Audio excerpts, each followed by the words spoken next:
make sure my hand's wet again. Now the right hand's gonna do some work.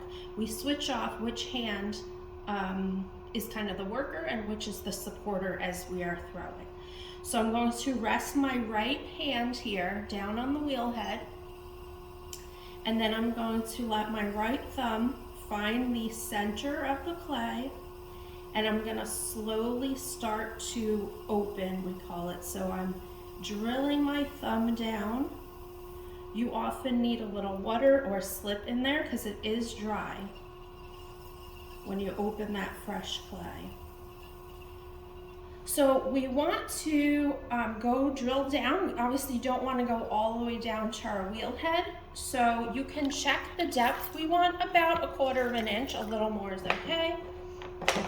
Generally 1/4 inch is good. So how you can check that is take your pin tool, insert it into the bottom of your piece, slide your finger down to where it meets the floor, and then you can lift it out, and then you can see how much floor you have there, the depth of your floor. So that's good, right on target pretty much. Now we're gonna open the piece. So I'm gonna stabilize my right hand here and put my right thumb in. Often people have their hand sticking out, and then your finger's gonna wanna just spin around. So you do want it stabilized like this. And now the motion I'm gonna be doing inside, if you can't see that, is my thumb is gonna come out and start pulling the piece open towards the rest of my hand. And it's traveling along the floor of the piece.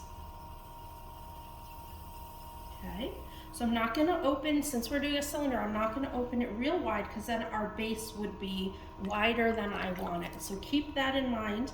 If you don't want a real wide base, you don't have to open your piece that wide. I maybe only have a little more than 2 inches or so right now. Now we're ready to start to pull. So you can do that with your sponge or your fingers. I'll show you both ways.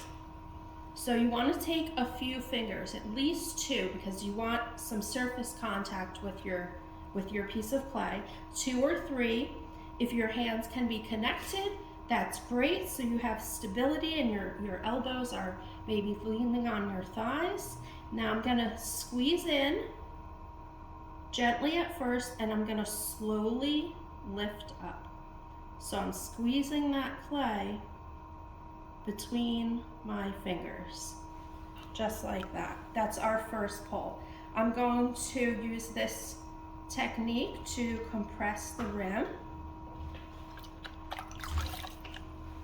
Hey, Des. Hi. I'm doing a video, and then I'm going to sponge it out. Now we're going to do our second pull. So this time I'm going to do it with the sponge. Make sure your walls have some water on them, and I'm going to slowly press again and pull up.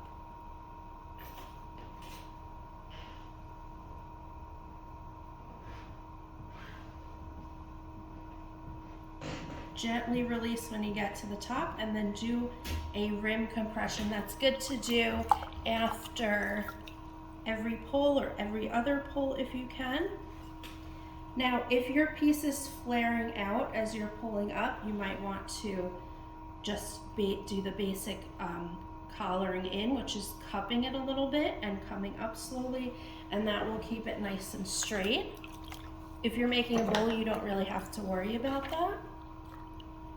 And then if you want to keep your cylinder, you can use the wooden rib here. So the wooden rib can go along the side, and my hand is opposing it on the inside, and I'm gently pressing, slowly coming up just to kind of straighten that side, give us a nice finish.